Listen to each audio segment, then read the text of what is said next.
Bueno, bienvenidos al Ministerio Pasos de Esperanza. Estamos estudiando la carta a los Efesios y estamos muy interesados en continuar. Ya vamos para el capítulo 4 y este capítulo lo vamos a estudiar bajo la pregunta ¿por qué existe la iglesia?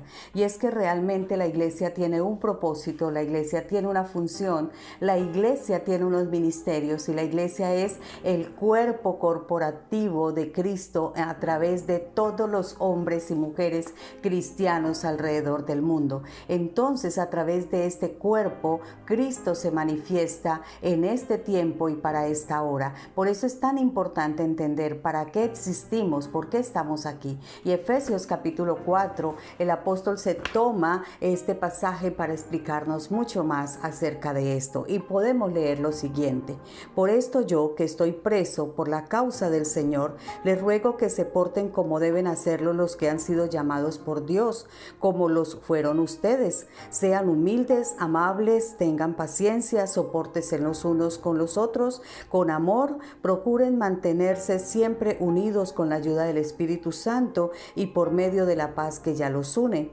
Hay un solo cuerpo y un solo espíritu, así como Dios los ha llamado a una sola esperanza. Hay un Señor, una fe, un bautismo, hay un Dios y Padre de todos, que está sobre todos, que actúa por medio de todos y está en todos.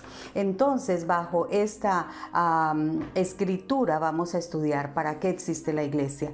Y en primer lugar, queremos decir que hay una declaración muy importante, y es que la iglesia tiene que cumplir una función en la tierra. Y la función de la iglesia es mostrar el carácter de Cristo. Y lo vamos a ver a través de estas premisas que vamos a estudiar. La primera es que la iglesia no es una organización independiente. Por el contrario, la iglesia es codependiente e interdependiente.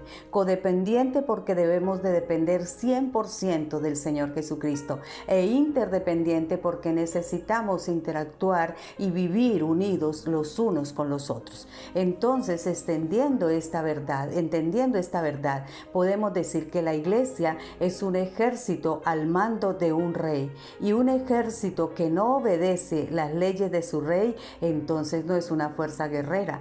La iglesia es un cuerpo bajo el control de una cabeza, y qué trágico es que no respondan a las directrices de esa cabeza. La iglesia es un templo para morada exclusiva y uso personal de Cristo. Entonces Él debe de tener ese derecho legal de habitar en la iglesia.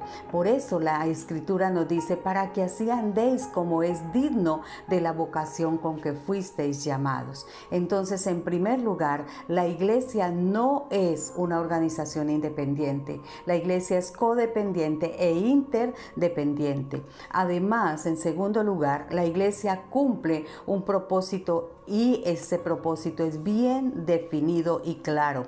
¿Cuál es ese propósito? Dice Efesios 1:4: según nos escogió en Él antes de la fundación del mundo, para que fuésemos santos y sin mancha delante de Él. Entonces, el carácter moral del pueblo de Dios es primordial. Es esencial entender que la naturaleza de la iglesia es mostrar al mundo el ejemplo moral, reflejar el carácter de Cristo. Esto es muy importante en nosotros. Y un tercer elemento es que a fin de que seamos para la alabanza de su gloria, nosotros los que primeramente estábamos en Cristo Jesús. Entonces, tres elementos importantes que estamos mirando hasta ahora. La iglesia no es una organización independiente, sino codependiente e interdependiente. La iglesia cumple un propósito claro y definido en el mundo, y es ser sin mancha y sin arruga delante del Señor.